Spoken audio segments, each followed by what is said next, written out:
শুকনো ঘাস যদি আমার রসুলের জন্য কাটতে পারে, তাহলে আমরা এই বস্তে হাড়ে তৈরি আমরা কেন আমার হাবিবের জন্য কাটবো না?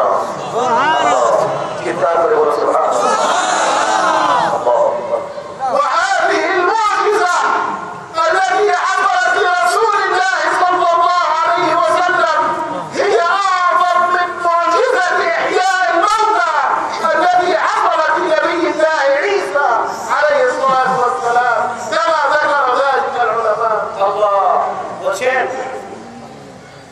ইসলাম তো শুধু ব্যক্তিকে জিন্দা করেছেন, তাই না?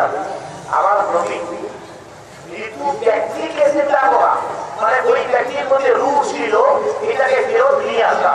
কিন্তু আমার হাবিব সাল্লাল্লাহু আলাইহি ওয়াসাল্লাম তো শুকনো গাছকে কথা বলেছেন। তাহলে এই ঈসা আলাইহিস সালামের মুজিজার তুলনায় আমার হাবিবের শুকনো গাছের সাথে কথা বলা, এই মুজিজা ওই মুজিজার তুলনায় হাজার গুণ বড়। চিন্তা করে বলুন সুবহানাল্লাহ। তাকবীর, তাকবীর, রিসালাহ,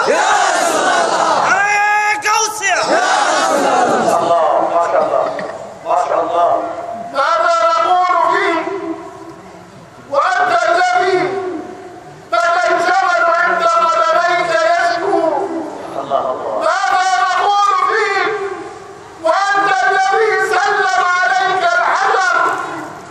ماذا نقول فيك يا رسول الله يا مظلل بالغمام يا حبيب الله؟ ماذا نقول فيك وقد أشرت إلى الشجرة فجاءت تخط الأرض خطا امتثالا لإشارتك؟ সেই বলতেছেন, ইয়া রাসূলুল্লাহ সাল্লাল্লাহু আলাইহি ওয়াসাল্লাম, আপনার সামনে আমি কি আর কথা বলবো? এ আমার হাবিব, এ আমার নবী সাল্লাল্লাহু আলাইহি ওয়াসাল্লাম, আপনার সামনে আমি আর কি কথা বলবো? আপনি তো এত উঁচু শানওয়ালা ইয়া রাসূলুল্লাহ সাল্লাল্লাহু আলাইহি ওয়াসাল্লাম, যে একবার রাস্তা দিয়ে হেঁটে যাচ্ছে, উট আসলো নবীজির কদমে পাকে কদমবস্তি করে আরজ করলো, ইয়া রাসূলুল্লাহ, আমার মালিক আমার মুনিব আমাকে খাবার কম দেয়, পরিশ্রম বেশি নেয়, উট যাবে নবীর কদমে গেলে বিচার পাওয়া যাবে। চিন্তা করে বলুন সুবহানাল্লাহ। সাল্লাল্লাহু আলাইহি ওয়াসাল্লাম, আমি আর আপনার সামনে কি বর্ণনা করবো? হুজুর, আপনি তো যেদিকে যেতেন মেঘ আপনাকে ছায়া করতো। সুবহানাল্লাহ, বলুন না সুবহানাল্লাহ। ইয়া রাসূলুল্লাহ সাল্লাল্লাহু আলাইহি ওয়াসাল্লাম, আমি আর কি আপনার সামনে কিছু বলবো? আপনার উপর তো মক্কা শরীফে মদিনা শরীফের হাজার পাথর আপনাকে আসসালাতু ওয়াসসালামু আলাইকা ইয়া রাসূলুল্লাহ বলে পাথর সালাম দিয়েছে। চিন্তা করে বলুন সুবহানাল্লাহ। আর হুজুর করিম আলাইহিস সালাতু ওয়াসসালাম, হুজুর করিম আলাইহিস সালাতু ওয়াসসালামের আরেকটা মুজিজা শেখ পেশ করলেন। হুজুর করিম আলাইহিস সালাতু ওয়াসসালামের কাছে হুজুর করিম আলাইহিস সালাতু ওয়াসসালাম একবার মানবীকে, এক গ্রাম্য ব্যক্তিকে হুজুর বলেন, এই তোমাকে আমি কি খায়রের রাস্তা, কল্যাণের রাস্তা দেখা দিতে চাই, তুমি কি কল্যাণের রাস্তা গ্রহণ করবে না? সে বলল যে কি কল্যাণের রাস্তা বলতে কি? বলে তুমি কলমা পড়ে মুসলমান হয়ে যাও। বলে ইয়া রাসূলুল্লাহ, আপনার কে আপনাকে আপনার কলমা পড়বে? হুজুর সাল্লাল্লাহু বলে যে দেখতে চাও? বলে হ্যাঁ। বলে দাঁড়াও, এখানে দাঁড়াও। হুজুর করিম সাল্লাল্লাহু আলাইহি ওয়াসাল্লাম দূর থেকে একটা খেজুরের গাছকে ইশারা করলেন, এ গাছ আয় আমার নবুয়তের প্রমাণ দে। এটা বলার সাথে সাথে গাছ নড়তে শুরু করলো, জমিন দ্বিখণ্ডিত হলো, গাছ নবীজির চরণ মোবারকের কাছে আসলো। চিন্তা করো, এটা কোনো গল্প নয়, এটা সহিহ হাদিস। গাছ আখর ইসলামের কদমের কাছে আসে, হুজুর ইসলামের কলমা পাঠ হলো, আশহাদু আল্লা ইলাহা ইল্লাল্লাহ ওয়া আশহাদু আন্নাকা রাসূলুল্লাহ। চিন্তা করে বলুন সুবহানাল্লাহ। أعرابي اصطاد بطا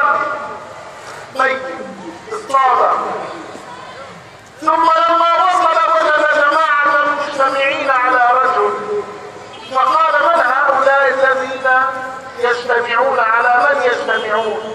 فقالوا يجتمعون على محمد الذي يدعي انه رسول صلى الله عليه وسلم. فجاء الاعرابي والقى من ضمن الميت بين يدي رسول الله صلى الله عليه وسلم وقال له لنؤمن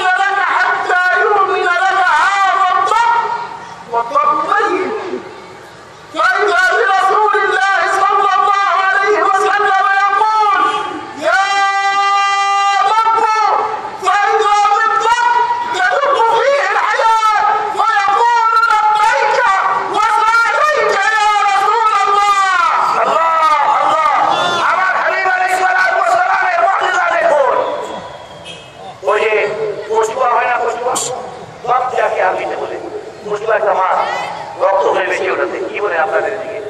কচুয়া মাছ, যাকে আপনি বলেন কেঁচুয়া মাছ, কেঁচুয়া একজন কুচিয়া, ঠিক আছে? ওই কুচিয়া মাছ যেটাতে রক্ত বেশি হয়, ঠিক আছে? রাসূল কারীম আলাইহিস সালামের পবিত্র দরবারে একজন আরামী গ্রাম্য ব্যক্তি কি করলো? ওই কুচিয়া মাছ, মৃত মাছ নিয়ে আসতেছিল। ওটা নিয়ে আসতেছিল, রাস্তায় দেখলো কয়েকজন ব্যক্তি বসে বসে আলোচনা করতেছে। এই আরামী জিজ্ঞাসা করলো, এরা এখানে জমাইত কেন? এখানে এরা বসে কি করতেছে? সকলে উত্তর দিল, এরা মুহাম্মদ আরবি সাল্লাল্লাহু অনুসারী, এরা এদের নবীকে নিয়ে আলোচনা করছে। এর মধ্যে আল্লাহ সাল্লাল্লাহু আলাইহি ওয়াসাল্লাম তশরীফ নিয়ে আসলেন। হুজুর কারীম আলাইহিস সালাতু ওয়াস সালাম ইরশাদ করলেন যে কে আমি জানো তোমরা? সবাই বলল ইয়া রাসূলুল্লাহ, আপনি আল্লাহ তাআলার রাসূল, আপনি আখিরি নবী। এই কথা শোনার পরে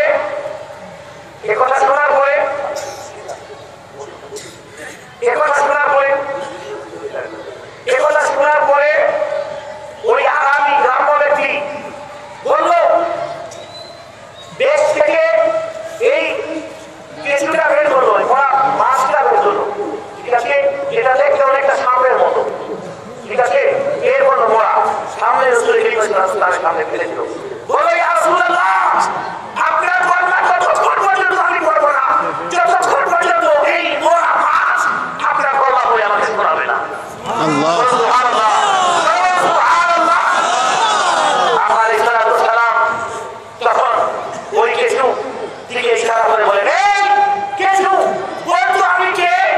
এবার সাথে সাথে ওই মোড়া মাছ বলতেছে, লাব্বাইকা ওয়া সাদাইকা ইয়া রাসূলুল্লাহ সাল্লাল্লাহু আলাইহি ওয়াসাল্লাম, হুজুর আপনার ইশারা পেয়ে আপনার গোলাম হাজির আছে। আমি সাক্ষ্য দিচ্ছি আপনার আল্লাহ ওয়াহদাহু লা শারীক এবং আপনি হচ্ছেন তার প্রেরিত রাসূল। চিৎকার করে বলুন সুবহানাল্লাহ। আল্লাহু আকবার। وقال الأعرابي لما رأى هذه المعجزة العظيمة قال لقد جئت ولم يكن أحد أفقر إلى قلبي منك،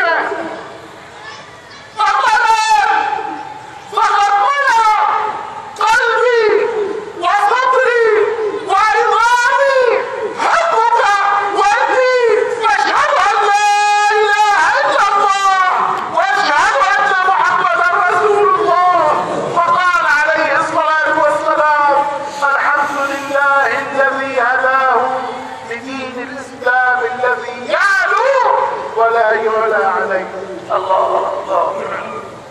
এই মুজিজা দেখার পরে ওই গ্রাম্য ব্যক্তি আরামী বলতেছে, ইয়া রাসূলুল্লাহ সাল্লাল্লাহু আলাইহি ওয়াসাল্লাম, আমি যখন আসছিলাম পৃথিবীতে সবচেয়ে বেশি আপনাকে ঘৃণা করতাম, সবচেয়ে বেশি আপনাকে অপছন্দ করতাম, আপনাকে ঘৃণা করতাম। কিন্তু যখন এই মুজিজা দেখলাম, এখন আমি কলমা পড়তেছি, আশহাদু আল্লা ইলাহা ইল্লাল্লাহ ওয়া আশহাদু আন্না মুহাম্মাদান আবদুহু ওয়া রাসূলুহু। এবং আপনি ইয়া রাসূলুল্লাহ, আমি আমার জান, আমি আমার প্রাণ, আমি আমার শরীর, আমার রক্ত, আমার হাড়, আমার সবকিছু আপনার কদমে কুরবান করে দিলাম। সুবহানাল্লাহ। এই আরামী, এই গ্রাম্য ব্যক্তি আলাইহিস সালামের কলমা পড়ে মুসলমান হয়ে গেল, আলহামদুলিল্লাহ। হুজুর কারীম আলাইহিস সালাম শোনার পরে আল্লাহ তাআলা শুকরিয়া আদায় করলেন, বললেন যে হ্যাঁ, তুমি এমন এক ধর্মকে গ্রহণ করেছো, এমন এক দ্বীনে হানিফ ইসলামকে গ্রহণ করেছো যে দিন সমস্ত দিনের ওপরে কখনো সবসময় গালিব থাকে, মাগলুব হয় না, সবসময় বিজয় পেয়ে থাকে, পরাজিত কখনো হয় না। চিৎকার করে বলো সুবহানাল্লাহ।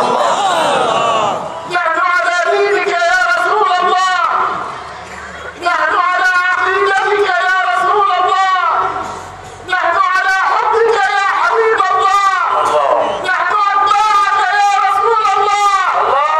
والله والله قلوبنا